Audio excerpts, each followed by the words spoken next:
welcome to the first episode of Pod Stallions, the official podcast of PlaidStallions.com. I'm Brian, I guess for better word, webmaster. I don't actually like the word webmaster because it sounds too much like Dungeon Master of PlaidStallions.com, which I'm sure you're familiar with. Or why else would you be listening to this? Joining me on the other side of the continent is my pal Jason Lindsay. Hey, everybody. I couldn't be more excited to be part of this one more little brainchild of Brian Heiler's, as if he doesn't have enough going on. This brand new podcast. I am very, very excited to be here representing the U.S. In this competition. So I guess we should explain exactly what this is supposed to be. It's not supposed to be topical. Jason already does a great job of that weekly on the awesome Geek Shall Inherit podcast that if you haven't checked out, you should. And doing topical stuff would just be mowing the same lawn. Also, Jason and I have noticed that we have wheelbarrows of obscure and useless knowledge and a shared experience and interest. So if you don't talk about that kind of stuff, it's not fun to have, really. It just gets dusty and cobwebby in your shed. So what this is supposed to be is somewhat retro, but the voice of it is guided by our personal experiences. When we talk about something like, I don't know, Battlestar Galactica, we're not going to go episode by episode. We're going to talk about it, how it affected us in our world. Mm-hmm. So, what action figures we had, what we took away from it, what we liked about it or didn't like about it, that sort of thing. Just a mutual growing up experience. And that's the first segment of our podcast. We're going to call it Growing Up blank blank. So it can relate everything from our favorite SCTV episodes to, being collectors in the early 90s to, I know we had more topics in this, but I'm drawing a blank. To our favorite canceled television shows. So every month we hope to just linger on a topic and beat it to death. I think that's the key is the lingering. On the show that I already am part of, Geek Shall Inherit, we tend to draw up an outline that has a good, 12 to 15 topics on it that have either, occurred in the past, the previous week, or that have just been announced, or that we've just been exposed to or watched or whatever. And we try to hit each one of them and give a little bit of time, and that, usually we don't get to the full list or we go off on tangents, etc. And so many times, in that framework, in my brain, I'm going, oh, I could talk about this some more. Like, I wish we didn't have to move on to the next thing. So that's kind of what we're doing here, is being able to indulge certain topics and let them sort of breathe and take their time. And we've got a lot of ideas already. The other thing too is that Brian and I have been friends now via the internet and the phone for a few years. I think I've told the story before, maybe in the intro to the Rack Toys book.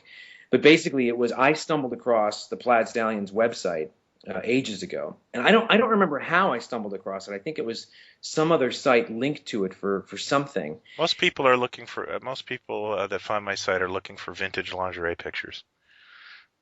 You know what? That might have been it. Yeah, that was my vintage lingerie period when I was back into the Montgomery Ward catalogs that I had in my closet.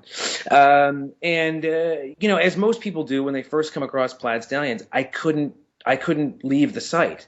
Like, I was there for like 3 hours. Like, I had just discovered Christmas morning. Like, what is this thing? And I loved it so much, and I got so lost on it that I did something that I rarely, if ever, do. And that was send a note to the guy or whoever ran the thing and said, I just stumbled across your site. I'm in love with it. What a cool idea. Thanks for the memories, yada, yada. And somewhere in there I said who I was, and I mentioned the Flash Gordon action figures that we had just come out with, that year or the year before or something. And within 24 hours, you replied and you said, oh my God, you're not going to believe it. Thanks for the compliments, blah, blah, blah. You're not going to believe this. I just bought your action figures like 2 days ago. Yeah, I found them at a Comic-Con. Yeah, you just found them. I thought, wow, okay, this guy's cool because, we already dig the same stuff. So from that point on, we discovered very quickly just how much stuff we had in common. And it's interesting because it's all there, and it's like 80-90% there. And then every now and then, because of the U.S.-Canadian thing, something sort of is mentioned or a topic comes up and it's just a little different. A show, you got a show like a couple years before I did, and it was titled something differently or Yeah. whatever. And that's what I found fascinating, that we're right there, but for a few instances, and it would be fun to talk about, and hopefully, people will respond that way. But we've had these epic phone calls and emails, and just kind of are on the same wavelength. So hopefully, it's going to translate into these conversations that we're going to have about things and turn people on. Absolutely. And that brings us to our first segment, because Jason and I are both lifelong Doctor Who fans, and Yeah. the majority of our conversations kind of veer into that. So we thought we would open the first growing up segment with Growing Up Who, and talk about being a Doctor Who fan in the 70s. I cross the void beyond the mind, the empty space that circles time. I see where others stumble blind, to seek a truth they never find. Eternal wisdom is my guide. I am the Doctor. Through cosmic waste, the TARDIS. Can I jump in right away and clarify something? Sure. In regards to that fandom? Mm-hmm. And here's again just what I was just discussing. I was just talking about. We're so similar in so many ways. And when it comes to Who, we'll get to this. When your exposure was the character that you were exposed to, the incarnation, etc., and how different it is, but also you got into the realm of sort of going to shows, and occasionally you would dress up, correct? I did it once, yeah. You did it once, okay. Yeah. You were into certain areas of the fandom that I sort of either missed or didn't know about or didn't quite get into, and that's always been interesting in the way we talk about this stuff, that we're very, very similar in the stuff that we watched and in the shows that we liked, but just here and there it kind of veers off in a different direction. I think that's fascinating. Yeah. So yeah. growing up, Who, let's kick it off, and I'll start by sort of interviewing you and asking you some questions. Yeah, we'll go back and forth. Yeah, which my first gut sort of response to that is when did you first, how and when were you first exposed to this bizarre TV show? Well, it's funny. I know from talking to you before that the Americans had it different, but I got exposed to Who on TV Ontario, which was an educational channel. And to quantify playing a lot of the British dramas they would host it with a half an hour educational segment.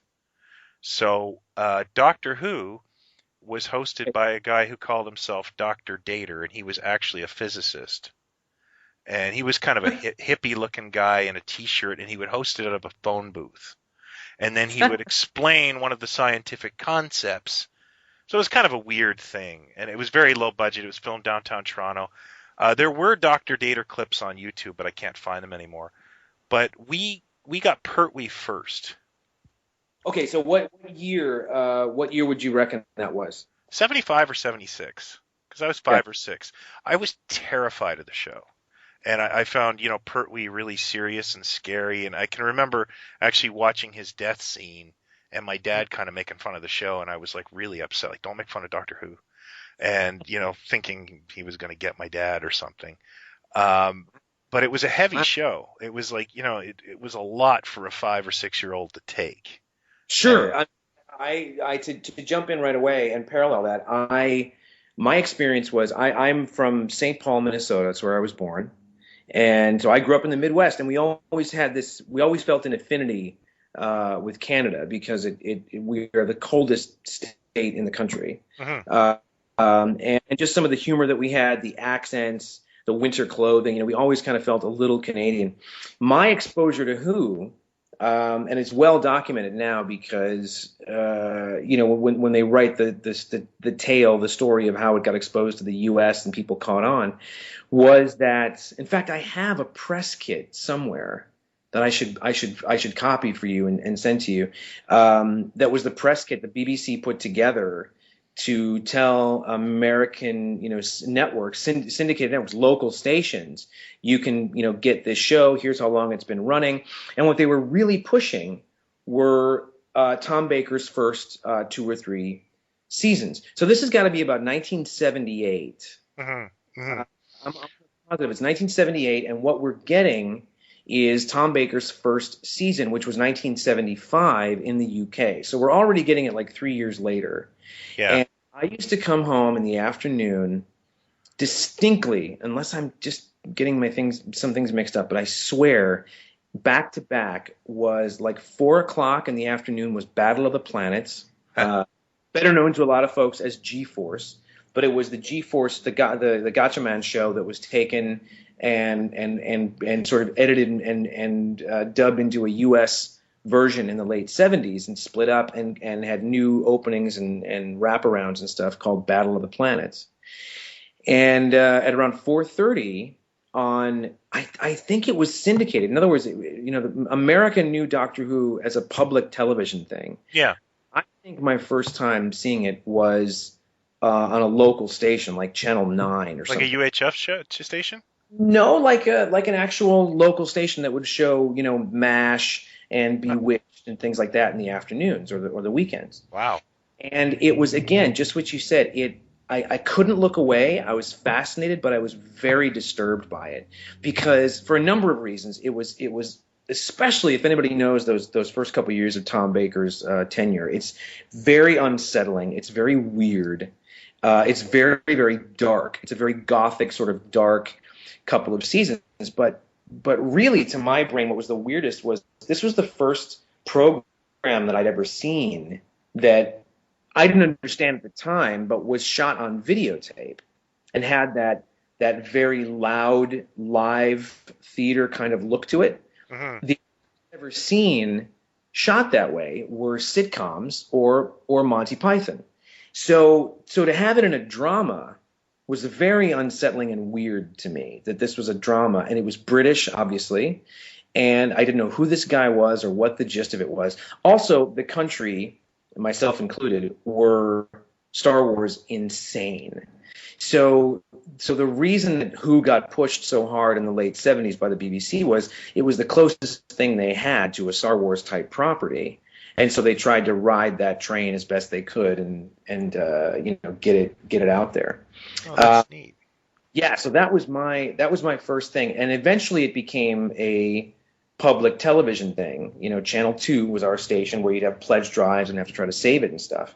But it's, I guess sometimes it's like whatever you sort of fall in love with, whether it's the best or not. Like there are people that fall in love with Roger Moore because that's what they grew up with, and they know the other films are better, but they love Roger Moore and they love his films because that's what they know and what they were exposed to first. So for me, those first few seasons of Tom Baker's run as the Doctor in the mid 70s, late 70s, that's all I think of when I think of Doctor Who, and that's what we've certainly tried to emulate in the toys when we've launched the retro figures and stuff. But okay, so now we've established that we're watching it, and like anything else that we were into, superheroes, Planet of the Apes, Star Trek, you name it, we were able to then go to the store or the comic rack or the video store, the toy store, and get the sundries that would, we always, we were those kids that were like, well, if that's a show, I want the figure to go with it. Where are the figures? So at what point in your childhood brain did you go, I got to get to the store and look for some Doctor Who toys? I immediately did that, but just realized there was nothing. I don't understand how, like, the Denny Fisher dolls that were in England, they obviously got exported to Italy and Australia where Doctor Who was on TV. Why a Canadian toy distributor didn't say, well, this show's on twice a week.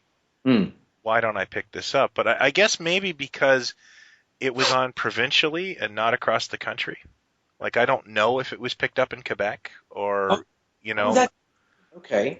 So maybe that was it. But there were a ton of pocketbooks available in Canada. We got all the Target novels. Pocket? Yeah. Paperbacks, you mean? Yeah, yeah. I know you guys got those We go. uh, weird covered ones with Harlan Ellison quotes on them and stuff.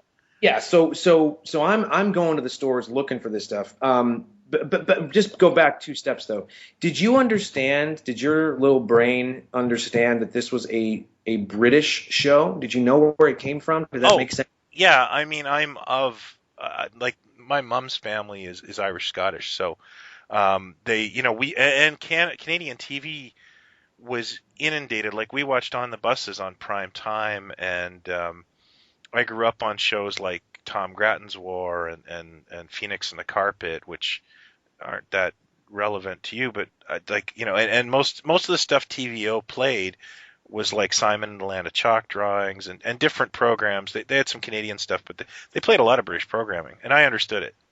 You know, Yeah, the last titles you mentioned, the chalk thing, and then what was the one before that? Phoenix and the Carpet. I didn't. That sounds like you're making this up. No, it's a even my wife knows this one. It's a show where kids are on a magical carpet and this metal bird. I'd have to watch it again, to be honest with you. Never. Yeah, I understood that it was British because of Monty Python, Monty Python's Flying Circus.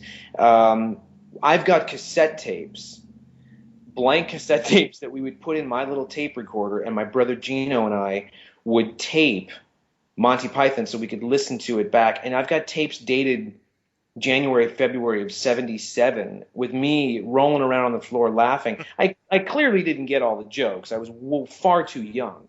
But something about it appealed to my 7-year-old brain. And I sort of started to, that's where sort of my love affair with a lot of British stuff kind of started with. I mean, obviously the music was already there because I was into all the British music, but television and comedy and stuff. And it kind of led to Who. So I went around frantically searching for any kind of merchandise. And I do believe the first couple of things that ever got sort of out there. I mean, there was that time frame. This is before, the early 80s where Who really started to take off in America, where there were these big tours and conventions, and the country was kind of Who mad in the early 80s. But 78, 79, what happened was this influx of shows that got picked up and marketed to the U.S. started to kind of take off. And, what publications did we have out there that would have reported on this? Well, it wasn't going to be in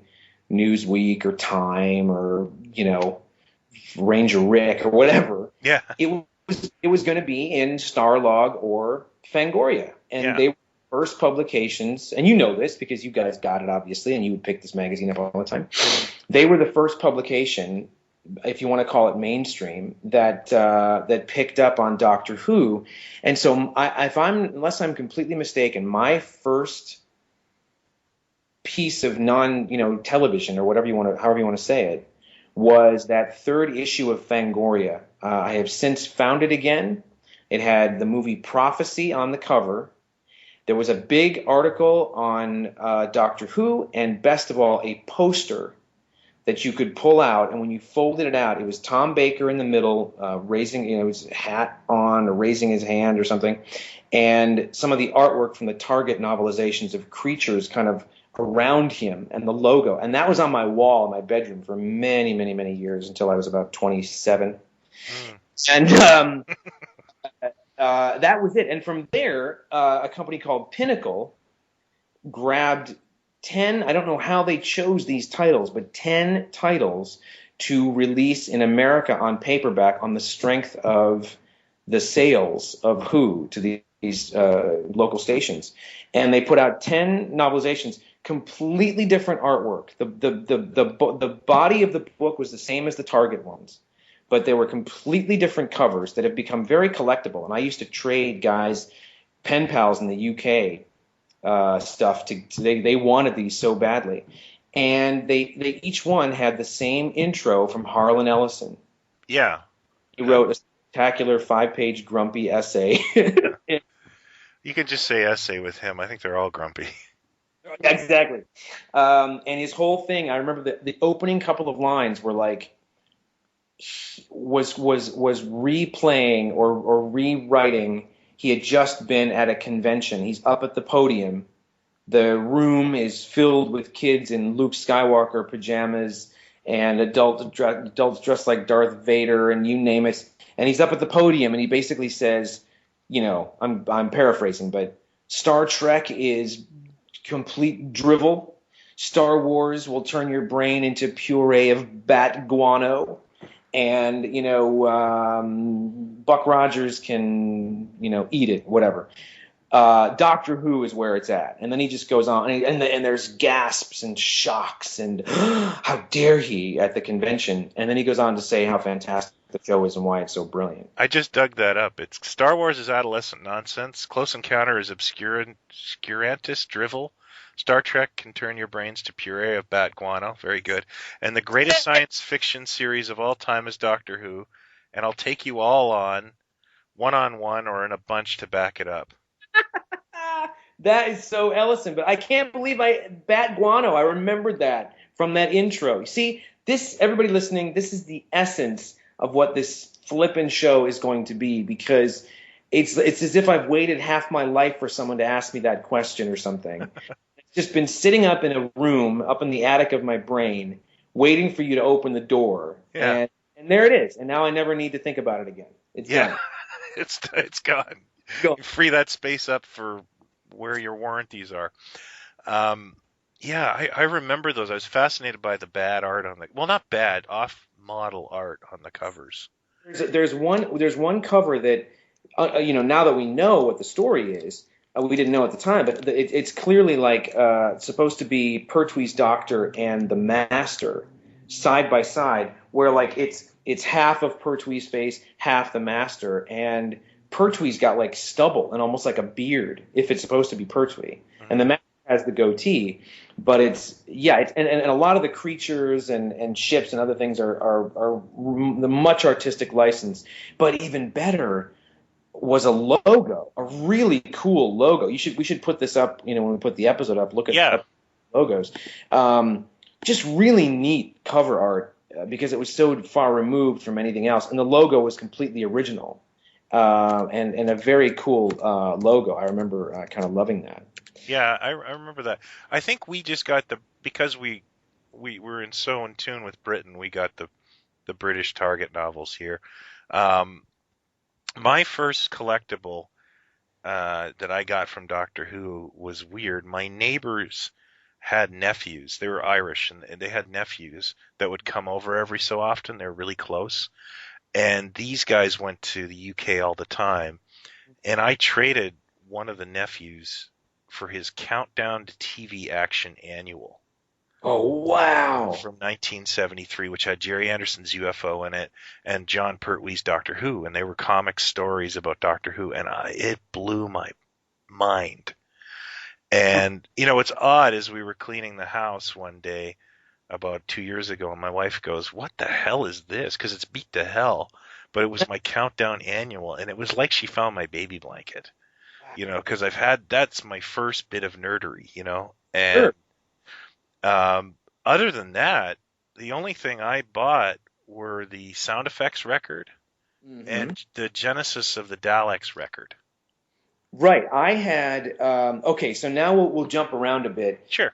There was nothing in toys. There was nothing in toy stores. At the time, I don't even remember really a local comic shop necessarily that we had, but there was certainly nowhere I could go to find any of this stuff. So I could find the Pinnacle paperbacks. I would get information now and then for magazines and so on. At about this time, let's say 80, 81, Starlog starts to, not only am I responding to classified ads in the back of Starlog that mention Doctor Who merchandise, most of which is from the UK, that these companies were in the UK.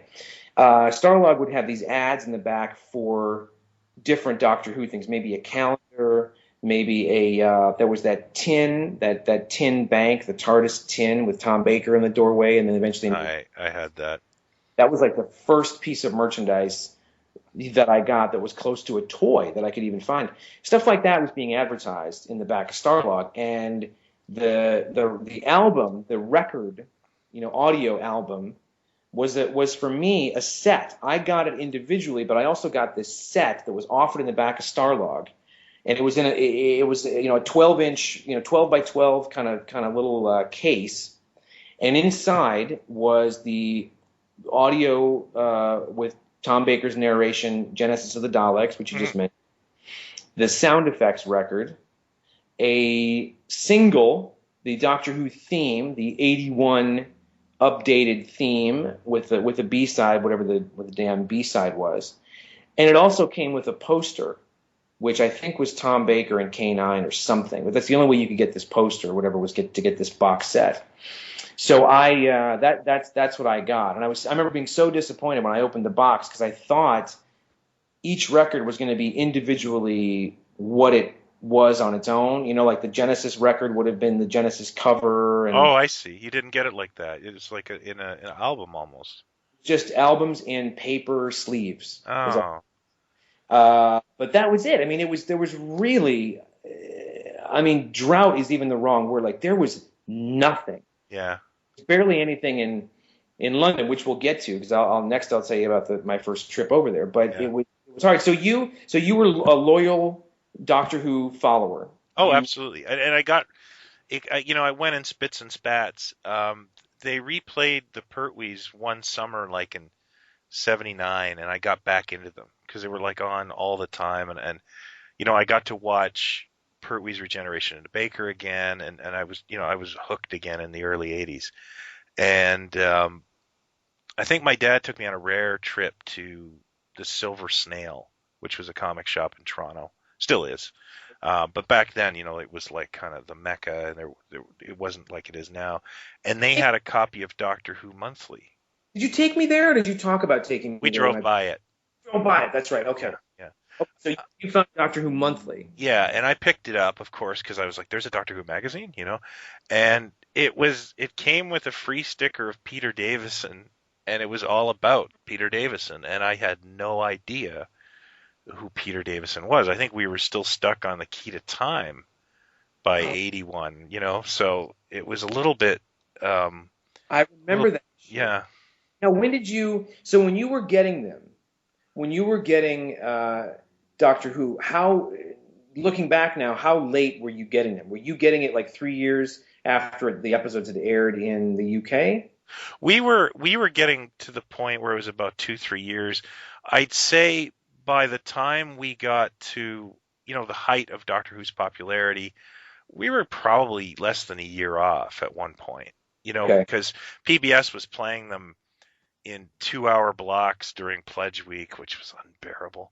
So where you would watch, all of a sudden they would play almost all of Davison's first season in a very short time because we were catching up, I guess.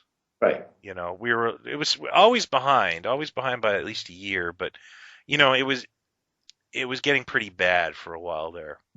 Which is so remarkable now when I think of it that this show, the way it's come back and just stormed out of the gates, but that we're actually getting these shows simultaneously with the UK, which is just so bizarre to wrap my head around it. Same thing for me. Like I eventually found out about the magazine through a friend of my cousin's, and I was on a phone call because it was one of those.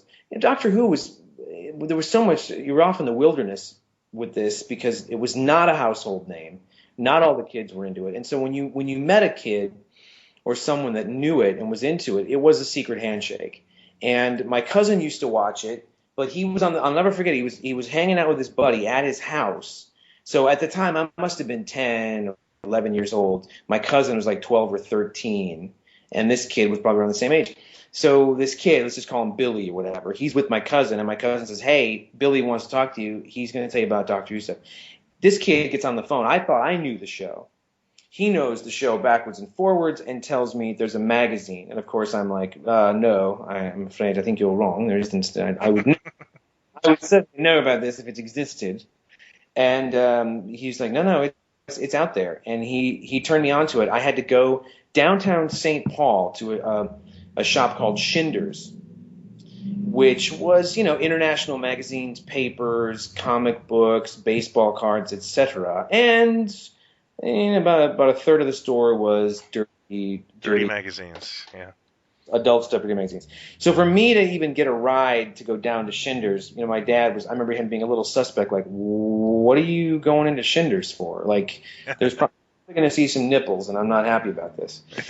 Um, and I mean, that was when the monthly was a glossy cover, but the interior was like newspaper, like it was just ready to crumble, I don't remember the first issue. I don't quite recall the cover, but I remember being baffled by its contents because none of it made any sense. I was used to the layout as well of something like Starlog. So, and this was, you can go back and look at the monthly and back me up on this. When you would go through something like Starlog, and there was an image, and on the left side of the left page, left side, there's a big image and then a smaller image, and then on the right side, there's one image, okay? Well, on the left page, there's a little caption that says photos from top to right. Harrison Ford is back in action as a bottom, and it would describe the photos. So you knew what you were looking at. They never did that in Doctor Who Monthly. It was just the information was out there, and here are some pictures, and it never told you what the hell you were looking at. And it frustrated me because you had to figure out, what these things were. So it completely baffled me, this magazine. But I started to get more and more information about the show, its history. I don't remember being aware that there were more actors than Tom Baker in the part. I didn't know any of that stuff. So my first trip over to London, I've told you this before, I'm looking everywhere for any kind of merchandise. This is 1981 or so. There's nothing. I mean, there's absolutely, and I checked everywhere. We eventually, it's about 2 days before we're going to leave, and with my mother, we go to Madame Tussauds, the famous wax museum that's been around for, 100 years. Come around a corner, and there is a waxwork figure of Tom Baker with K9 at his feet, and I just about wet my pants. And it's like, oh my God, and you turn the next corner, and there's this huge Doctor Who display at Madame Tussauds, like one giant room devoted to Doctor Who. There's a Fomassi from the Leisure Hive, which we still haven't seen. There was Tom Baker as Meglos, so he looks like a cactus. I'm looking at this going, why is he dressed like this? What happened to him? There were Daleks, there were Cybermen, loads. In fact, the Tom Baker waxwork, this, when they did publicity shots for the 5 Doctors. Yeah, they used him. They used that waxwork when they did the photo call with the rest of the actors. And it's terrifying looking. It looks like a cross between Tom Baker, Cloris Leachman, and Anne Bancroft, sort of. So we get spit out the other side, about to go into the gift shop, and I'm thinking, here you go. There's going to be Doctor Who toys up the yin-yang. Again, there's nothing. There was a set of Viewmaster reels, which I bought, and a Doctor Who, they're known for this kind of in the UK. Around Easter time, they make chocolate eggs. Just it's a hollow chocolate egg wrapped in tin foil, and all different companies do it in all different kinds of boxes and premiums. And this was I was drawn to it immediately because it was a box in the shape of the TARDIS with a little plastic sort of light on the top of the box. Inside was this Easter egg. And I opened the little door, and there is this blonde-haired guy in these yellow pants and a yellow jacket. I had no idea who this was. And my little brain, again, the way we put things together, my brain thought, oh, there must be a little kid's version of Doctor Who that airs here as well, like on Saturday mornings. And this must be their version of the Doctor. That's literally how my brain thought, because I had no idea there were more than one actor. So I bought the thing, ate the Easter egg, and inside of it were a little booklet with rub-down transfers, like a Presto Magics kind of thing. Anyway, that was my TARDIS toy for many, many years. I don't know what happened to it, but long story short, too late, I know. About a month ago, after 20-some years of searching, I found this Sutured was the name of the company, Sutured Easter egg box, the TARDIS box, without the egg, obviously. The box with the booklet and the transfers that have never been touched after all these years. And it shipped mail about a week ago, and I just about wept because it was like, oh my God, this is exactly as it looked when I walked into the store 30 years ago to get this thing. It's come back to me all these years later. Yeah, that's cool. I remember seeing a picture of that. Doesn't that have sort of obscene image to it? Well, I'm glad you asked. If you look at the front of the TARDIS and you close both of the doors, there is a Dalek coming round the corner. So about 2/3 of the Dalek's body is on the. If you're looking at the TARDIS, it's on the left door, covering the door. Okay. Yeah. The windows are cut out. They're like die cut. Okay. So where the Dalek is standing, on the right where the gun is still on the left door. The gun is there, and then the laser, lightning, jagged laser bit that shoots out of the gun is on the right door, so the right side of the box on the front. When you open the left side door, there's a little cutout of Peter Davison in the doorway, and the way he's positioned, I kid you not, it's perfect. The laser beam is at a 90-degree angle in the perfect position where his crotch is. Door. And the photographs are hilarious because somebody must have gotten fired for this. It's so blatant and ridiculous. It's like the Land O'Lakes lady. Yes, or there was another one that was rude. I forget what. There was a C-3PO thing that was done on purpose. Yeah. On a gum card, but there was something else that was done that was rude, that was really obvious, and I forget what. It's like that, like, oh, nobody noticed this when they put the thing together. So that's what I associate everything with, and then being absolutely just punched in the stomach watching that episode where Tom Baker went away, and just understanding that a new guy was going to play the Doctor. It just blew my mind. I couldn't get around that. I remember watching Robot with my sister and hating the new Doctor because he was an idiot. Because I grew up Pertwee being so serious, and this guy was a clown. He was making that Titanic joke, and he was acting spastic, and of course by the third episode of Robot, I was in love with him, so it didn't really matter. But it's a weird thing. It's weird. It's funny to hear you say that because no one else I know in our age group can reference Pertwee that way. That Pertwee was your guy, and Baker ended up kind of being off-putting to you because you loved Pertwee so much. Where Davison was concerned, I mean, while I didn't think he was bad by any means, I never got adjusted to Peter Davison. I mean, to fill Baker's shoes was an impossibility. He was such a presence for especially for the U.S. Just fell in love with him. Well, yeah, the show, Davison kind of took the reins when the show was entering new heights of popularity in the States. And, at the same time, I guess Turner was trying to turn the Doctor into more of a flappable, fallible creature. And, Right. And the show got a bit ponderous, I found, too. It was a little lean on action those first few episodes, Like it's a Castrovalva, or is it? I always get Logopolis and Castrovalva mixed up. Castrovalva is Davison's first, right? Castrovalva is his first. I think his second is Arc of Infinity. No, I think his second is Fort of Doomsday. Oh, Fort of Doomsday. Sorry, you're right. Yeah. Fort of Infinity is his second season. But yeah, you're right. It became he wasn't well served. It got very, very cerebral. I mean, even some of the stuff in Baker's last season, you can see the influence that Turner had. He really wanted it to be scientific and smart, and he tried to push it, I think, what he thought was too far in the direction of the fans, as if this is what the fans wanted, and take away some of the fun and the silliness and get into almost like hard science, which is really strange because it always kind of made up its science, Doctor. Yeah. Well, yeah, and it definitely was. I remember that last Baker season being a complete gut punch in terms of, here's your new theme song. The Doctor's wearing what looks like a costume now.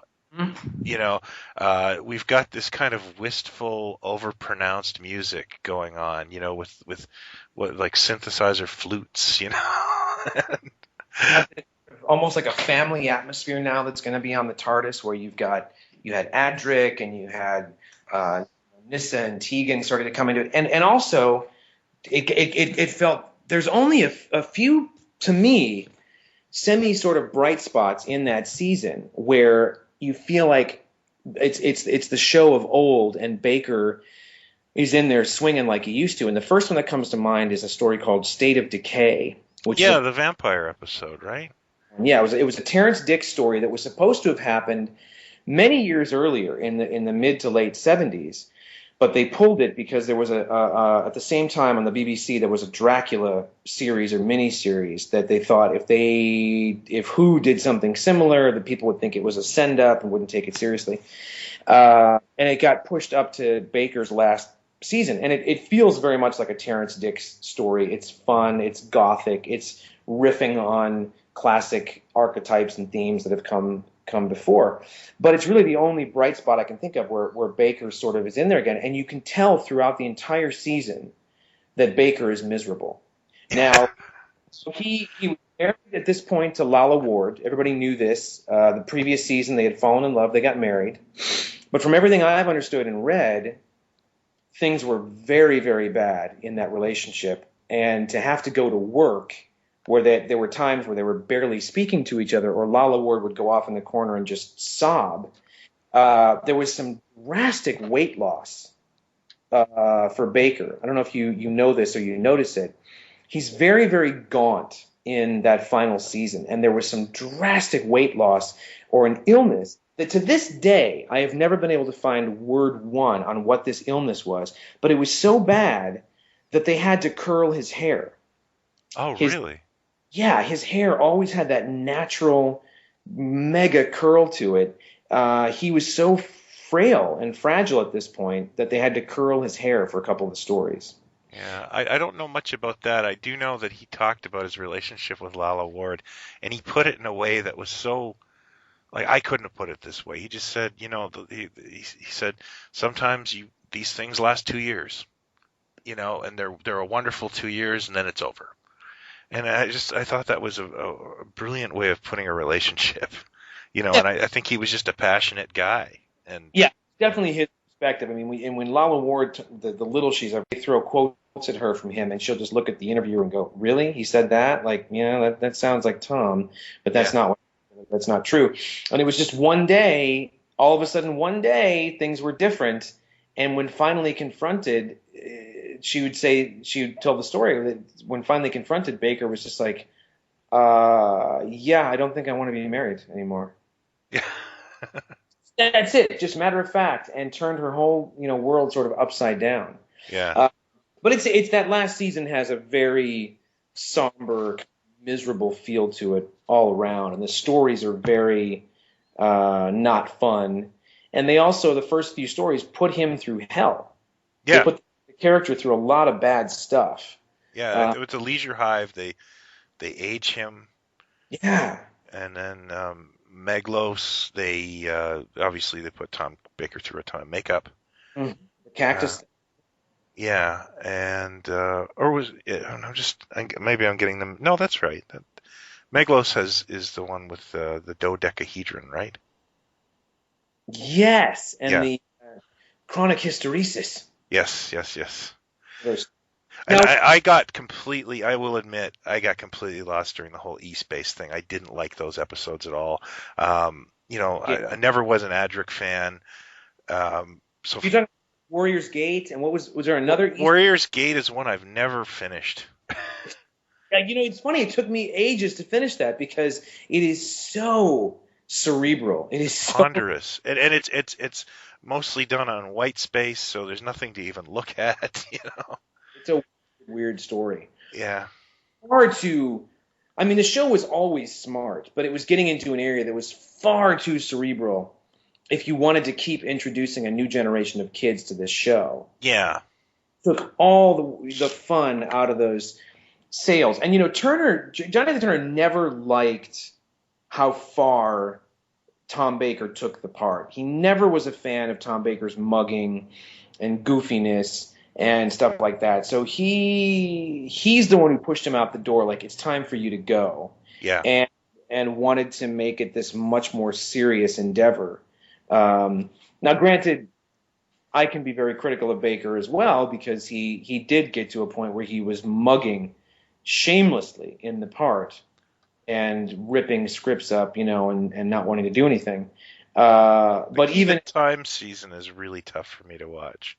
because of his goofiness, you mean? Yeah, the overall goofiness. There's just sort of a lack of discipline there. Well, it helped too with the budget because they, we can rip it apart because we're fans and we know the show, but I was never not aware of just how cheap this show was. I mean, I always said, even whenever I had to defend it, if this show had a mega budget, it would be a whole different story because I still say it's the single most brilliant concept in the history of television. There are thousands of people you could put in a room for weekends on end to try to come up with something as genius as this show that had the longevity that it did and the ability to go anywhere and do anything. And they wouldn't be able to come up with something as smart as the concept. Unfortunately, it had a budget of $73 Hmm. every episode. But what they were doing something that no shows were doing, that science fiction shows with a mega budget weren't doing, which was a new show, a new story every 4 to 6 weeks. They were making new sets, new planets, new ships, new costumes because it was a completely different story in a completely different universe or planet or what have you, with no budget. And so for that, what they pulled off with nothing is very, very impressive. But that Key to Time, I mean, wasn't there a creature? What was the one? I mean, there was one literally called the Creature from the Pit. Yeah, the creature from the pit. Yeah, it was just like a big caterpillar. It was like a big ball bag, I thought. Yeah, yeah. I remember there's a scene of it floating out of the hall that's pretty, like Billy did the special effects, Yeah. But I mean, I loved it regardless. Yeah. Going back, I got to ask you this question because I have an answer to it. Were you open about your Doctor Who fandom in grade school and high school? I was open about it. I didn't wear like the badge and the T-shirt around school saying, "Hey, ask me about Doctor Who." But if it came up, I never shied away. I was like, "Oh yeah, I watched that show. I think it's cool." Once it got into high school, I'm getting into Colin Baker's first season and everything changing. I really started to drift. But there were a couple of guys in high school. I remember I went to an all-male military academy. Right. Yeah. So, talking about Doctor Who freshman year was not necessarily going to seat me with the cool kids in the cafeteria. But there were a couple of guys that would watch the show. And at this point, the show was no longer, and for several years it had been like this, was no longer a half-hour episode every day after school kind of thing. They had edited each story into a 2-hour movie that would air like on Friday nights on Channel 2. Mm-hmm. So I started to kind of put a lot of stuff away and in drawers in high school, freshman year of high school kind of thing. Yeah. And so where Who was concerned, it just kind of started to go away. Yeah. Actually, that's a very similar story to mine. Is how it went away, and the same. I think the same cause. was just time to put it away, kind of thing. Yeah, I've told the story on Plaid Stallions that in grade 7, I think I was really open about my fandom. Okay. I had friends who liked Doctor Who. I got so bad that I was in this like youth theater group. I was trying to open up a bit, and we filmed a short for the library on television. We had to play literary characters, so I dressed up as Tom Baker's Doctor Who. I borrowed a coat. My grandmother made me the scarf, and I wore my grandfather's hat, and I just walked by the camera. That was it. Okay. It aired once. I've never seen it again, and that's good. But I got so buoyed with having friends who liked Doctor Who, I wore that scarf to school. And what happened was I put it on the rack and I went out. I went into class, and I forget what happened, but I was walking back to class, and one of my friends said a bunch of grade 5s or grade 6s have your scarf, and they're pulling it. Oh no! So I went out and I pushed this kid down who stole it, and he called me a name. Turned out I ended up living with this guy years later. But basically I realized, okay, maybe I ought to just, tone this down a little bit. So I was a huge fan. And then I switched from Catholic school to public school, and I lost all my like Who friends. Oh. So I tried to keep it real on the down low that I was a Doctor Who fan because it was a new school. It was a little rougher. They had Doctor Who novels in the library. I would kind of sneak those out. But I think it was gym class. I'd gotten my mail, and I was a Doctor Who fan club at the time. Okay, now this was was it like a Canadian fan club or Yeah, it this? was called the Doctor Who Information Network. Nice. And it had these beautifully illustrated covers, but it was basically like a photocopy, thing. Yeah. And maybe it was a one-color job. Okay. And some kid in my gym class reaches into my gym bag and pulls out this big drawing of Colin Baker, No. who I was not all that cool with. Like, you know what I mean? Like I didn't like Who Colin. was? Yeah, and this kid went, "What the hell is this?" No. And it took me down a whole peg. Mortifying. Mortifying. And then, I wasn't even into the show anymore. Like the Davison years, my interest had really waned. It was not my favorite show anymore. I was getting more interested in other things and obviously girls but the Baker years, I just shut the door. I was like, I can't take this. Yeah, if ever there, I mean, and no offense, because I've met Colin Baker, and he couldn't be a nicer gentleman, and he certainly has gotten the short end of the stick. Where Well, he's the face of it when it's not really, he didn't write the scripts or, you know. short end of the stick, and it gets responsible. But if ever there was a time to walk away, that was a good time to walk away. You had all the reasons. I think about it now. I take it back. I did go to a convention or two in high school, what would have been freshman or sophomore year of high school. One of them was I met. Well, you know this. I went to one in Philadelphia. Wait, we got to go back here before Sure. we get merchandise wise. The only things at this point, still early '80s, are the Target novelizations, 20th anniversary hardcover book Marvel previews.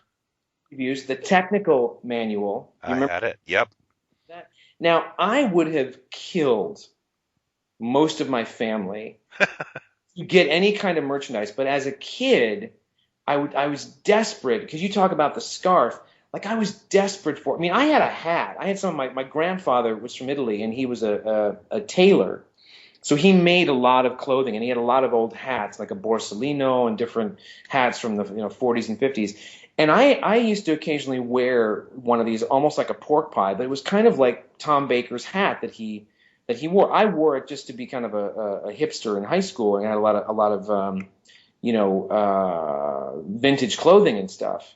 But I wanted a sonic screwdriver. Like I never understood why I couldn't get a sonic screwdriver, why nobody made this toy, why didn't this happen?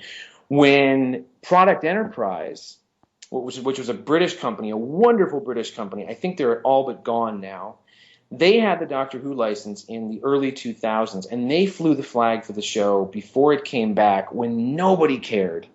And they made radio-controlled Daleks, and they made that 8 or 10-inch figure of Tom Baker, limited articulation that talked. And the Cybermen that talked too, right? And that talked, and the little Daleks, the smaller Daleks that talked. They eventually got the license for the Avengers, the TV show, so they had a John Steed, Emma Peel 12-inch figure set. I mean, they just made beautiful. Well, they made Gay Ellis from UFO, and I'll love them forever for that. Yes, I mean, and they made a Christopher Lee Dracula. for Dracula. Yeah. Well, they made a prop replica sonic screwdriver, metal with a spring in it, didn't make noise. And I became chummy with them, and they sent me one as a gift, and I just loved it. And then, 5-6 years later, Character Options with the Master Toy license finally made not only a Tom Baker, but a John Pertwee sonic screwdriver that I would have carried everywhere with me as a kid had it ever come out. So cut to, again, merchandise nowhere. I mean, every now and then a classified thing in the back of Starlog, or in some of the British catalogs that I would get. I'd see the odd item that I'd read about in the magazine that must be an exorbitant amount of money. It wasn't until my first convention, my first sci-fi, fantasy, whatever you want to call it, convention that I ever went to, which was in Philadelphia at the blah, blah, blah, blah building. One of the guys, a guy called Chris Height, who you know is a poster on the Mego Museum I boards. believe he goes by Chris. And yeah, he goes by Chris Height over on the Geek Shell and Harrod site. Yeah. He's a big fan of the show, always writes beautiful stuff about us and loving the show. Nice cat. Cat from Philadelphia. So when I started talking about this on the show, he went back to not only all these locations that I loved in Philly, but the site of my very first convention and took pictures. He held up the Biff Bang Pow retro Tom Baker figure in front of the building in his hand and took photographs, said, this is where you were back in 85. So 1985, my brother's going to school at Rutgers in New Jersey. We go out for a visit, go to Philly to a convention where I meet Mary Tam, the Very first cool.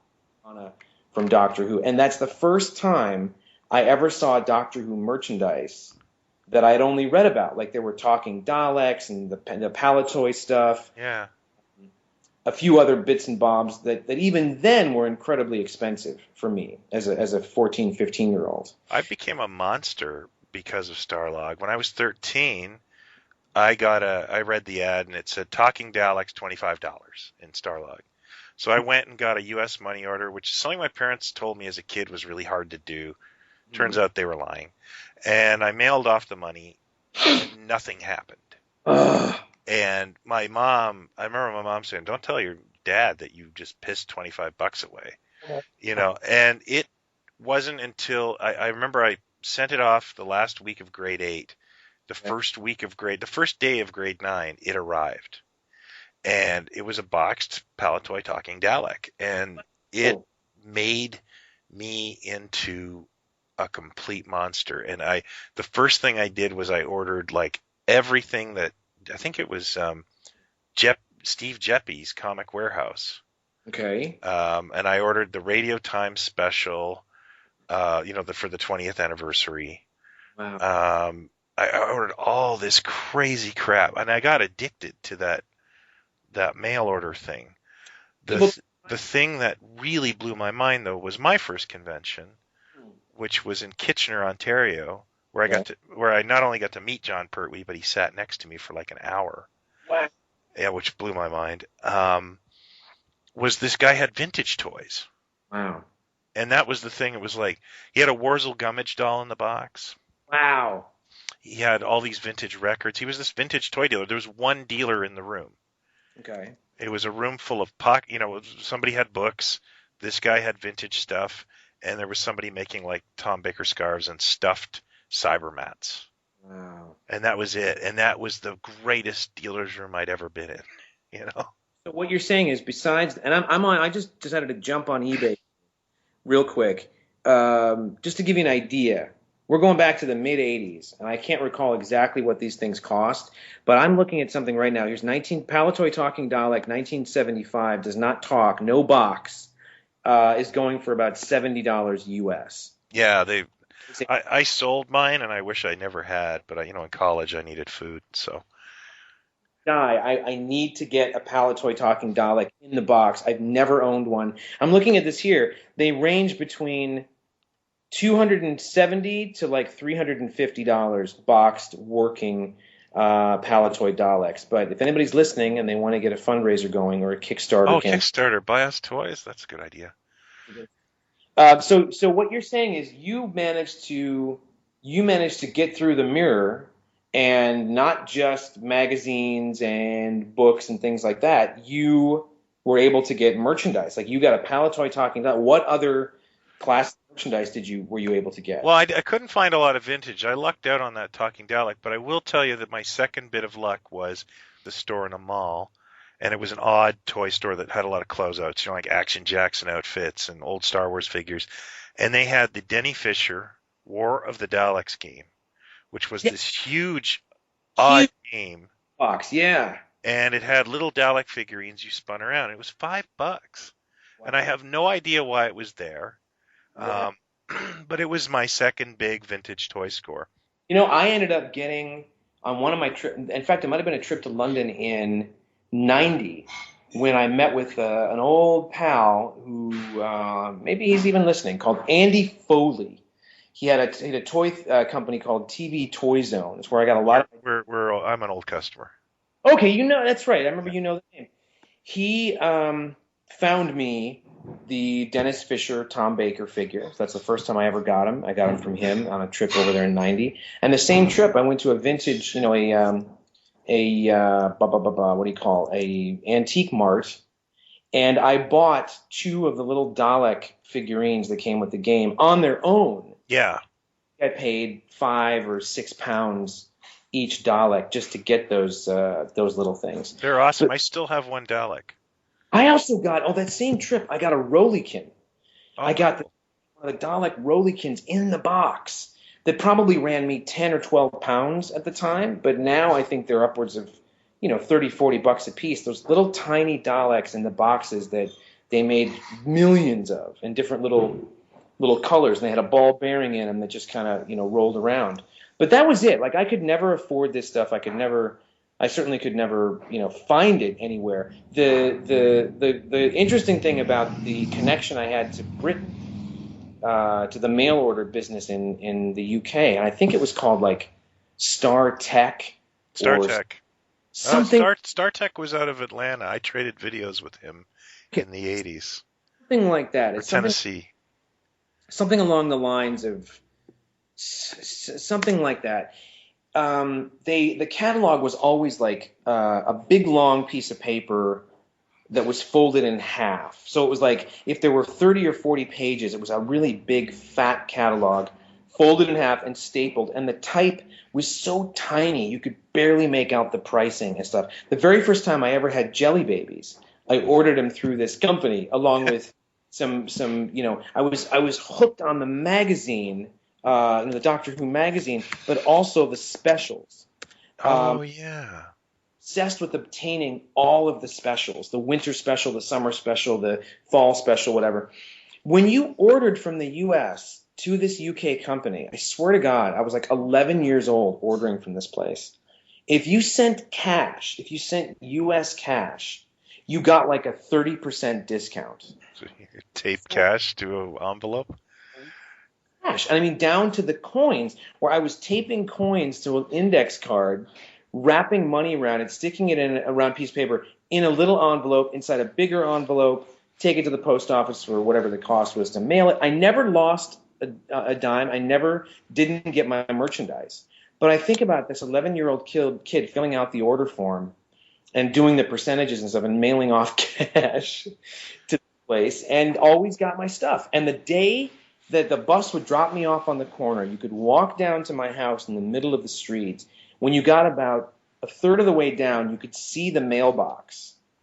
And if I saw like a brown package or a brown envelope or something sitting the pulse quickened, and I just started running. And it was always one of these packages from the UK that had my Doctor Who goodies in it. Yeah, I actually found a diary I had from like 85 that tracks what I ordered and how long I had to wait for it. And it's an eternity for some of this stuff, like 6 weeks, 8 weeks. In the days of PayPal, it seems like, we are spoiled, rotten babies. And I can get a package now. I can order something from the UK, and somebody can mail it on a Monday. I sometimes am getting it by Friday or Saturday. Mm-hmm, mm-hmm. Get this stuff. And this was airmail. This wasn't surface. The guys, that I ordered from always sent it airmail. You're right. It was like between 6, 8, 10 weeks before you got this stuff. And when it showed up, oh, my God. One of the guys that I was friends with, I had a sort of pen pal that I found through the monthly or something. And we became buddies and letters, every couple of months. He would want like the Pinnacle paperbacks and certain U.S. things through the U.S. fan club and such to trade me for UK stuff. So the first UK annual that I ever obtained was from this guy. And I'd only, these were mythical. These were these books that like you just sort of read about in the monthly. I had no idea what it was supposed to be exactly. But I pored over every page. I mean, they were disgusting books. They were bizarre, and the artwork is disturbing, to say the least, in these books. But I love them. Yeah, yeah. I remember having a couple of the annuals, and some of the, it's like these are for kids, just bizarre drawings of Baker and kind of grotesque caricatures almost. It was like the artists didn't. It's not like the BBC opened its archives and said, "Here, take whatever you want for reference." They had like Yeah. no reference materials for any of this stuff because it was just bizarre. Yes. I think I reviewed a couple weeks ago a Doctor Who coloring book on Plaid Stallions that it's obvious that whoever drew it had maybe 3-4 stills. Because a lot of it, a picture of Baker, he's wearing like a 3-piece suit. Yeah, or like with a tie flapping in the wind, and it's like, oh. the worst bunch, always the worst served in any of the annuals were always the women, unfortunately. Yeah. And it was like, oh, like she's maybe out of the show or she might be in it, but they always looked like a hybrid of 3 or 4 different female companions that have been on the show. Like the artist just had no idea who they were drawing or who these people were supposed to be. Yeah. But that was like the big Christmas item every year was that friggin' annual that just was, I mean, it's so bizarre to me. And I've talked about this before. I think I might have even mentioned on the Geek Shell and Harrod podcast. In the mid 60s, James Bond was the shit. I mean, it really was. Bond in the mid 60s was Star Wars. It was just global and a huge phenomenon. And the money those movies brought in, just intense and amazing, even today. Yeah, we will have to devote a whole show to that. Oh, we have to, because there's so much I've never been able to talk about Bond, because Daniel Pickett, as you know, has never seen a Bond film. So we can, I can't talk about it. But merchandise-wise, there was that period, 65, 66, where Bond, there was just buckets and buckets of Bond merchandise. But there were issues with Connery's likeness, and so he was on certain things and he wasn't on other things. And I remember there's a board game where it flips from being James Bond to generic guy. It's in Lone Star too. Lone Star, the Cap Gun Company, they did a couple of items that had drawings of Connery. They did another bunch of items that had a photograph of a guy that kind of looked like Connery holding, the gun.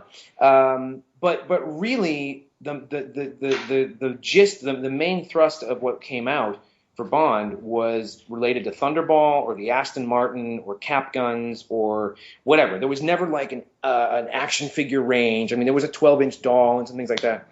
For Doctor Who, for a show that is, now we're talking 50 years, loads of actors playing the title role, dozens upon dozens upon dozens of creatures and companions and so on.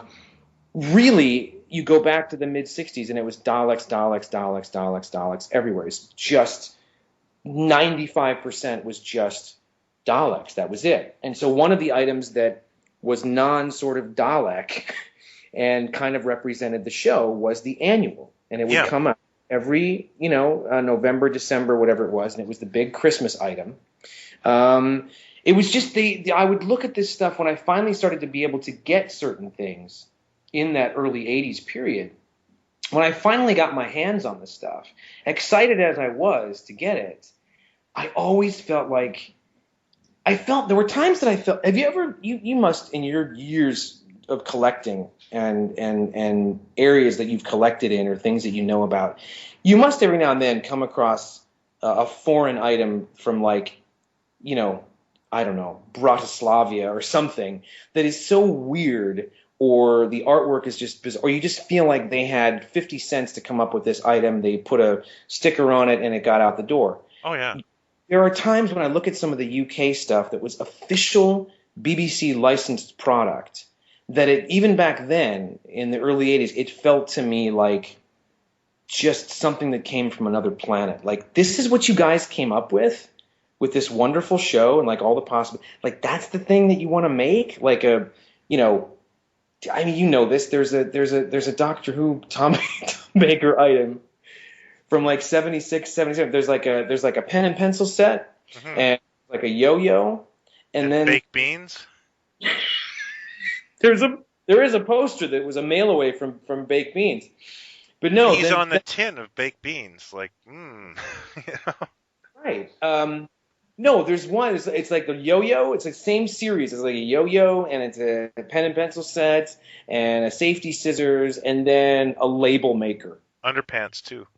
Yeah, it's like a Yeah. label maker. It's got like his face in the middle of it, or the logo, and it's a label maker. Yeah. You know, plastic strips that you would put your name on stuff, whatever. It Yeah. was like, this is what you're messing around with this amazing property.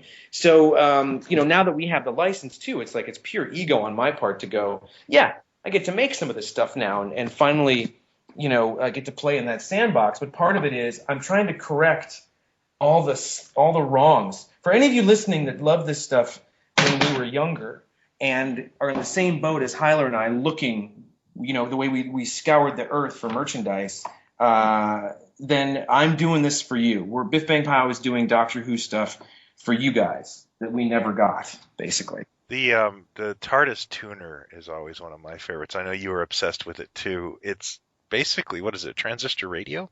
It's an AM transistor radio that has this. This was something that was a comic strip style ad in the back of Doctor Who Weekly I before it even remember it. advertised this thing, and I became obsessed with it because it's just so weird and stupid and silly, but also because in 1979, when advertised, it retailed for £20. Yeah, it was hugely expensive.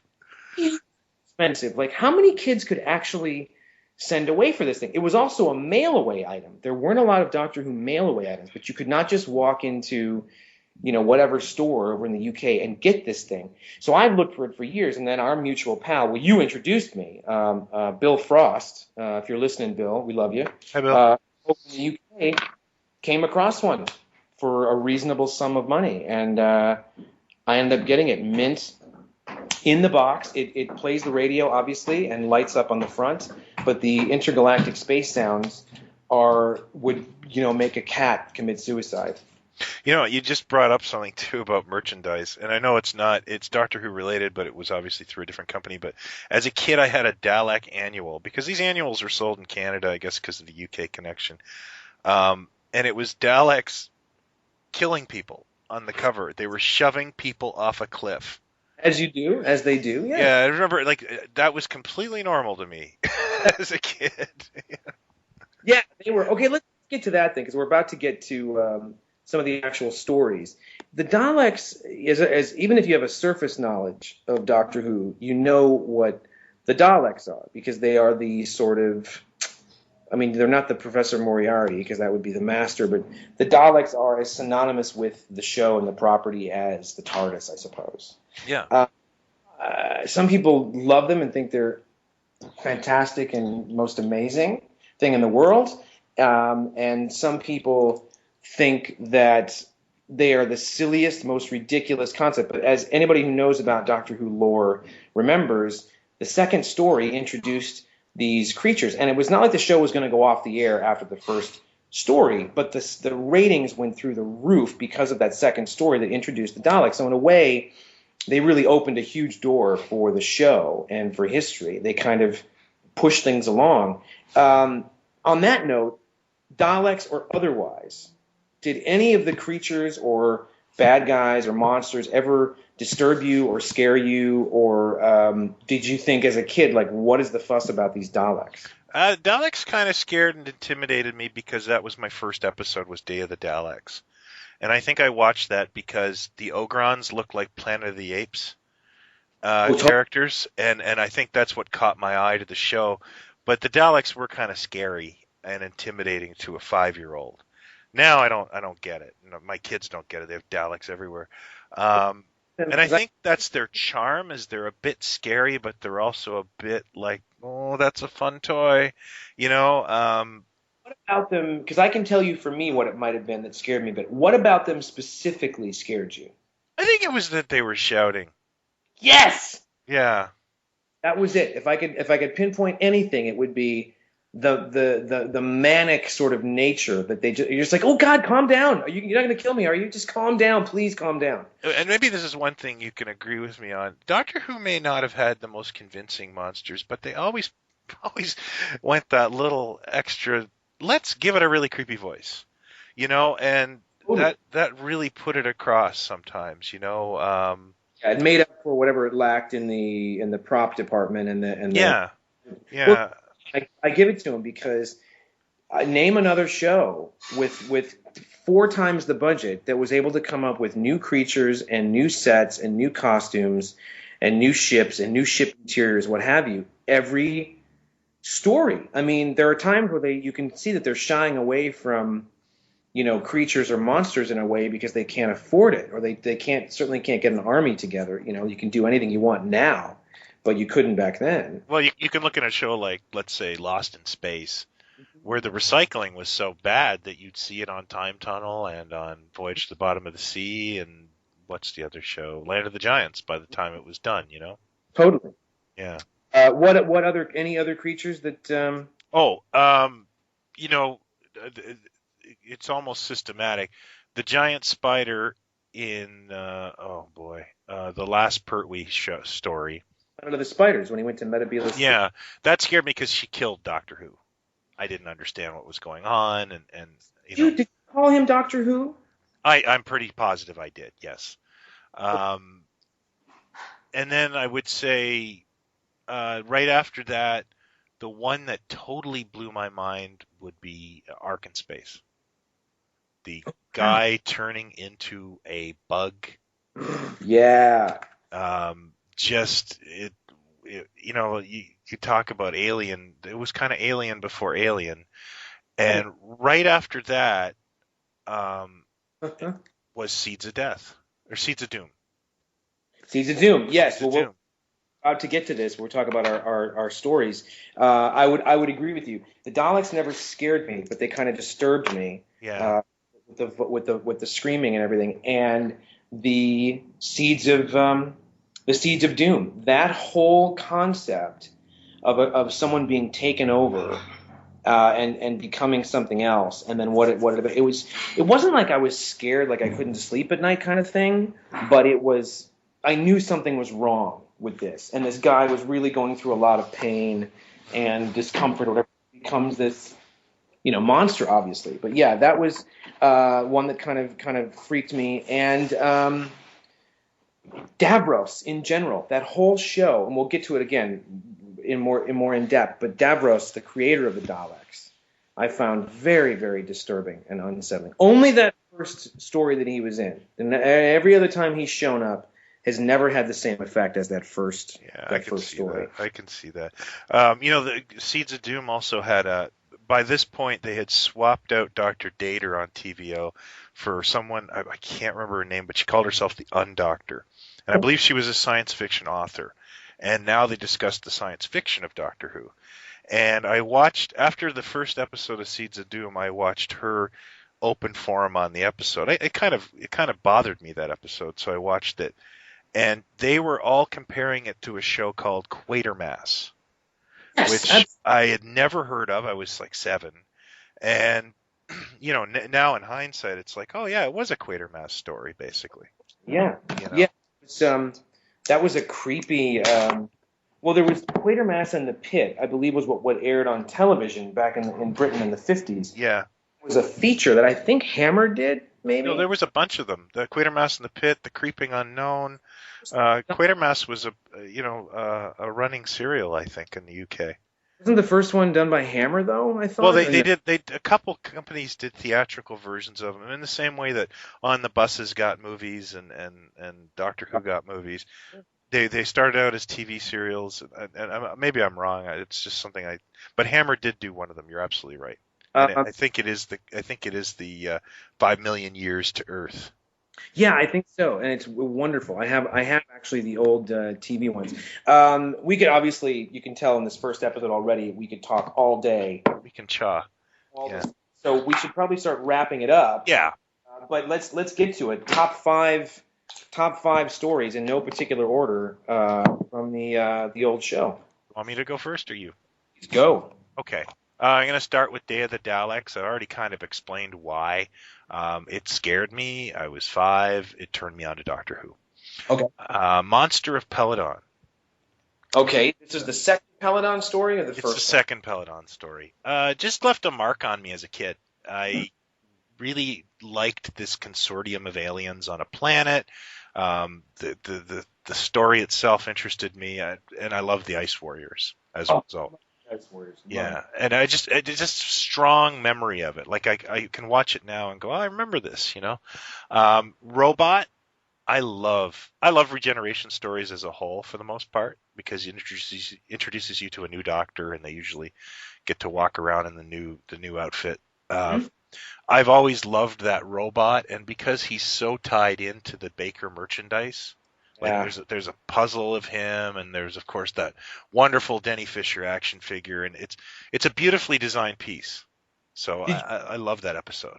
you ever get the Build-A-Figure, that first wave of character options to I build? never finished it. I never bought all the character options. Beautiful. Yeah. It's just gorgeous. I just love it. And yeah, right. It's a brilliant design. Sorry, go ahead. You were on, I think, Oh, number sorry. 3. Yeah. No, that was number 3. Number 4 is Ark in Space. I Nice. still say that's one of Baker's bests. Yeah. I can. A good friend of mine once gave me his entire DVD collection of Doctor Who. These are just stuff he taped off TV.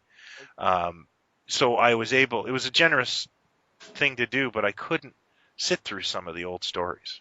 Mm-hmm. You just can't. But I used it as a period to maybe I'll like Davison stories better now as an adult, or maybe I'll like Colin Baker stories. But Ark in Space is one of those things I bought on DVD and still enjoy. And I can watch it all the way through. And that is, correct me if I'm wrong, but that is within Baker's first season. I Correct? believe it might be his second story. I think you're right. I think it was like Robot, Ark in Space, Genesis of the Daleks, Revenge of the Cybermen. I mean, that whole first couple of seasons of his, right out of the gate, they really wanted to hit the ground running with creatures and fun. It's a real gangbuster season. And then I had a lot of trouble with number 5 because there's 3 or 4 really great Baker stories that I could put in there. Runners up would be like Terror of the Zygons, Seeds of Doom, but I had to go with Pyramids of Mars. Oh, nice one. Okay. Because I love Sutek as a villain. He's scary. You've seen our figure, right? You've seen. Yes, I have. I just think he's a brilliant figure. By the way, a brilliant idea for a figure. Thanks. That's one of my favorites. But yeah, that one especially is just one of the more solid Hinchcliffe, Tom Baker Doctor Who. So, I really could have made this a top 10, but that's my top 5. Unfortunately, you're because we're so similar with a lot of this stuff.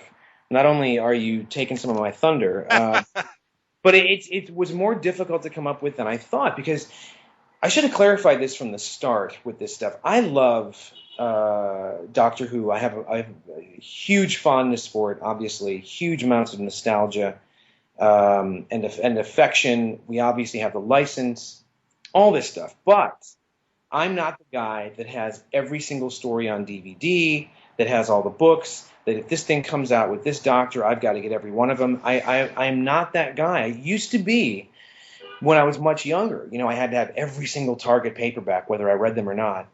Whereas, Bond is concerned, James Bond, I've got to have every film. I've got to have whatever version have come out on DVD. I've got to have every single film, whether I watch Octopussy once a decade or whatever, it doesn't matter.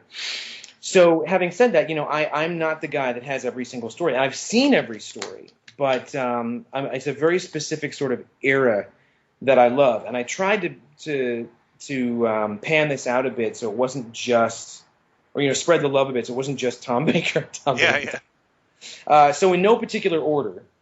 Okay. Genesis of the Daleks. Genesis of the Daleks, when I think of Doctor Who, that's the first thing I think of. It seems to be, to my recall, the first story that I ever saw. And it blew my mind. It's an incredibly dark story. It's very much trying to be an homage, for lack of a better word, to fascism, Nazi Germany, and Davros being this dictator, and the brain drain, getting all these scientists together to come up with stuff, and And it's it kind of rewrites the canon, doesn't it? it does. It's sort of yeah, and it's like he's on assignment from the Time Lords that have to go off and do this. There's a lot of really heavy moral decisions that sort of get thrown up. Like, you've got to go back. The whole gist of the story is go back and stop them before they even get started, so they can't cause destruction and wreak havoc throughout the universe. And then when it's sort of are those moments where Tom Baker's Doctor has to sort of be pushed against the wall and be the guy to make this universe-altering decision, then there becomes this morality about, well, do I have the right to do this? Knowing one particular outcome of a future, do I have the right to? I just think it's a great story, and it got sort of badmouthed many years ago. It was sort of, people thought it wasn't a very good story, and then people started to come around, and it was always like in the top 5, top 10, polls, like best of all time sort of stuff. But that's right up there for me. And to me, it's the single best design and paint scheme of the Daleks as well. And I'm going to say Michael Wisher is the man. I think it's Michael Wisher. You're right. I think the second Davros is named Terry Malloy. Why do I know that? Michael Wisher gives the single greatest Doctor Who villain performance in the history of the show. I love that episode too. The only thing that keeps it off my list is that I found that it's too big a scope of story for the show's budget. Yeah, and I believe it was also a 6-parter, wasn't it? Yeah, but I mean, like they're really trying to show this grand war, and they really get screwed on being able to do it justice. You know what I mean? You're right. It had they had a little more money in any department, it would have only made things better. So Genesis of the Daleks, the Seeds of Doom, which is Baker's second season. It also is a strange, and I'm hoping this turns people on. They're going to want to maybe watch some of this stuff and give it a try. It's such a strange thing too, because you were talking about Pertwee being no nonsense, no sense of humor, and you thought how goofy Baker was. Pertwee is known as the man of action. He's a bit of an ass kicker. The James Bond films were huge then, and karate was big in the cinema and stuff. And he was doing the Nujin Aikido and punching people's lights out and stuff. Baker and none of the rest of them really did that. But in Seeds of Doom, it's almost as if this was a script that had been written for Pertwee, but they changed it for Baker because he kicks the crap out of everybody in this story. He snaps a guy's neck at one point. His neck, he's holding a gun. Yeah. Jumps through a skylight, too. Jumps through a skylight, which is one of my and for years I couldn't, before the internet, this line was out there, and it was always in the back of my brain, and I couldn't figure out where it came from. I just saw it the other day. And it's this brilliant line. He Sarah Jane is tied up, and something horrible's about to happen, like they're going to feed her to the plant or get the plant. Yeah, they've got the plant open. That's right. Screaming, she's tied to a chair. There's a bunch of henchmen. He's on the roof. He jumps through a skylight, knocks a guy out, unties her. I think he's got a gun, and he's about to go to the room. And the bad guy says to him something along the lines of, "Oh, bravo, Doctor. What do you do for an encore?" And Tom Baker says, "I win." Yeah. And runs out the room. And it's genius. It's a wonderful story. It's very much an homage to, I think, The Thing, the Howard Hawks film, The Thing from Another World, where because it starts out in the Arctic, and there's this pod that they find, and so on. I just love it to bits. The Invasion is up in my top 5. It's the Cyberman, the Troughton one? The Patrick Troughton Cyberman story. I have a real soft spot for Patrick Troughton and his portrayal of the Doctor. I think it's just wonderful, and it's such just the genius of the show itself, which I've already gone on about, but the fact that someone else pushed the boat out even further and said, well, why can't we have a different actor play the same guy? Yeah. And he'll be a little different. Like, Jesus, really? What are they drinking in their milk?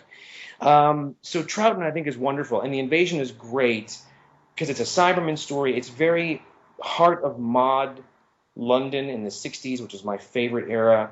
It's a beautiful image seeing the Cybermen busting out of the sewers like that, and the steps of St. Paul's. The Brigadier's in it, and Benton's in it, I think, and It's just great. So few of his stories even exist that survived. But even better, when people go to find this, if they go to watch the story, it got released on DVD With an animated episode, right? with 2 animated episodes. Oh, two, yeah. Only have the audio that survived for 2 of the episodes and no image, but based on all the artwork and the stills and the footage they have from the previous episodes, they animate the 2 episodes that are missing, and it in black and white, and it works. Yeah, it's genius too. It looks great. It's genius. Yeah. I was going to throw in the one you mentioned, or the Dalek story. There's a Dalek story that is like a 4 or 6 part story, and it ties in with the next story directly. And it's like Frontier in Space, I think, is the second story, and the previous one is Day of the Daleks. Well, no. I think Frontier in Space starts it, and then it turns into Planet of the Daleks, and that's where they're developing invisible Daleks or something like that. I'm going to throw that in for a number of reasons, but I decided not to, and instead, my last 2 are Pyramids of Mars, ironically. Yeah. For all the reasons that you stated, it's Baker at one of his best performances. He and Sarah Jane, their chemistry is genius. I love the supporting characters. And Sutek is just that mask is such a brilliant design, and the voice is just so menacing, very little. And finally, City of Death. You like City of Death, eh? City of Death, because I'll tell you for a number of reasons. Obviously, because it was written by Douglas Adams. Yeah. I love Douglas Adams so much. It's just a fun romp that plays with time travel. It's got Julian Glover in it, who any genre fan knows was General Veers, I believe was the name, in Empire Strikes Back. He leads the invasion on Hoth in the AT-ATs. He's Walter Donovan in Indiana Jones and the Last Crusade. That's right, yeah. A villain in For Your Eyes Only in the Bond. He's a giant, a baby that grows up real quick on Space 1999.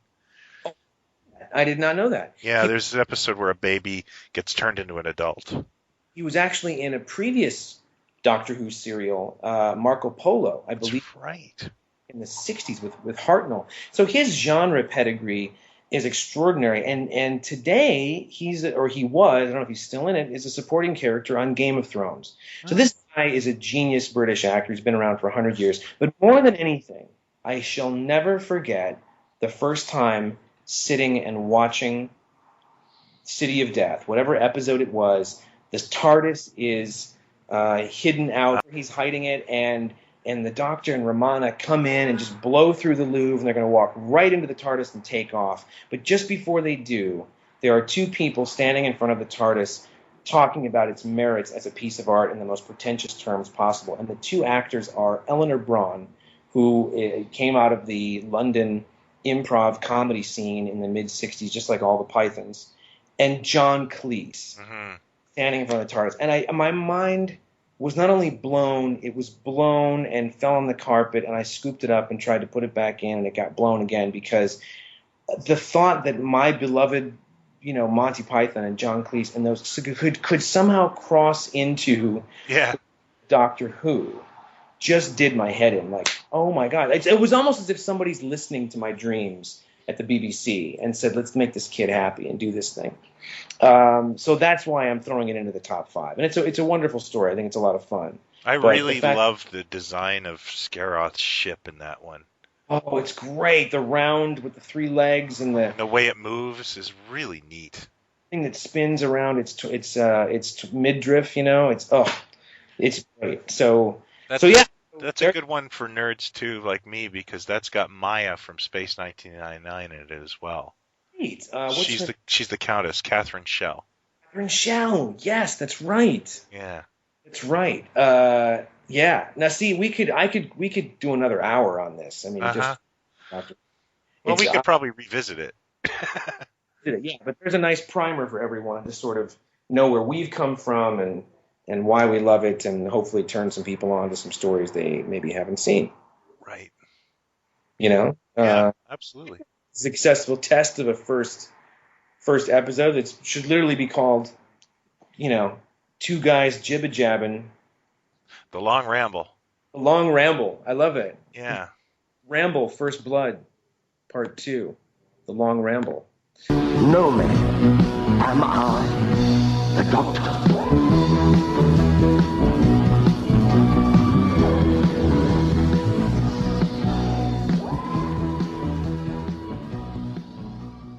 So there you go. There's an episode. Tell us what you think, because there's more where that came from. Absolutely. Wait till we get to the episode devoted to Big John, Little John. Oh my goodness, yes. I've got to brush up. Minute episode right there. Yeah, and the whole Kids from Caper show.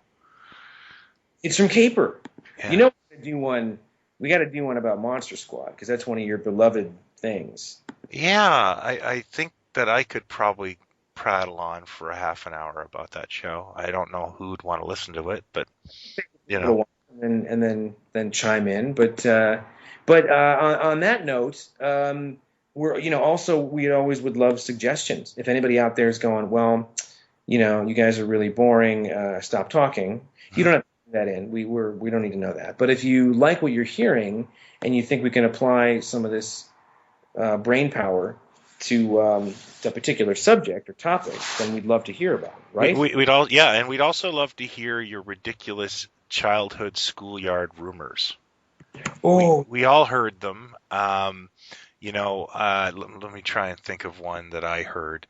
When the talked about it. Warriors came out, Mm-hmm. the movie, my school got hit with what looked like black marker graffiti that said God's Eye Gang. Okay. And the rumor was that the God's Eye Gang had moved into my town. I lived in a suburban community that, if you drove 5 feet, you saw a farm.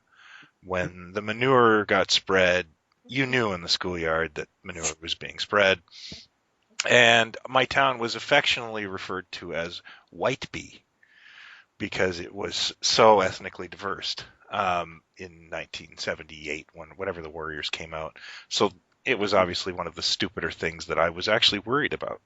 I love it. Yeah, so that would be one of my stupider schoolyard rumors, and we'd love to hear some of the ones you've heard over the years. I've got more, but we're going to spin this off into the show. We're going to also talk about some cringe stories, things like that relate to growing up in early fandom.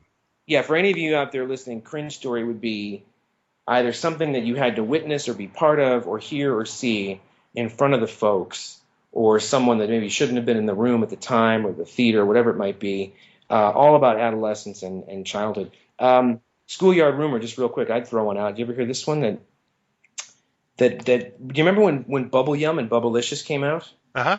Well, Bubblicious was the one. I mean, it really upped the ante, because Bubble Yum, I mean, people stood around and talked about Bubble Yum like it was penicillin. Like how did these geniuses at the gum place come up with that? What is it? Like, soft and makes big bubbles. And I guess gum was mostly hard before that. It was hard and thin. It was thin, Yeah. Nothing like it existed. And then of course you had the Bubblicious, which upped the ante by making, this gum, you can blow bubbles and it can smack on your face and not stick to your face. Well, this was clearly the devil's work, because no human could have come up with this. But I always heard that the reason that Bubble Yum was so chewy and so tender and blew such great bubbles was that it was made from spider's eggs. I think I heard that. Yeah. And I believed it. Did you stop chewing it? I did for a while. Yeah. I did. And then one day, I think I mentioned it to my dad or my mom or something, and my dad verbally smacked me like, "Are you serious? You're this dumb." Is my son this thick? So right away. But those are the kind of things we're looking for, folks. So please bother Brian. Write to Brian on the museum or the... You can get me at brick@plaidstallions.com. There you go. Perfect. That'll be our Addy. Or you can contact me through the Facebook page, Plaid Stallions Facebook page, which you could like. Please do, and I hope you like what you've heard so far. There's lots more where that came from. Yeah, please give us feedback, and we'll be recording about once a month, so there's lots of time to catch up or give us suggestions for shows. Absolutely. Okay. Well, thanks very much. And before I even wrap this up, I just want to say what a pleasure and an honor it is to even be asked to do this and participate by you, Brian. So Oh thank. no, man, I appreciate it. I definitely can't do this single-handedly, and really appreciate the leg up. Yeah, man, count me in. It's a show that I would listen to. I can't listen to shows with my own voice. Well, thanks for listening, everybody. I hope you like it. Let us know what you think, and we'll hear you or see you very soon. All right. Well, I don't have a sign off, so I'm just going to say talk to you later.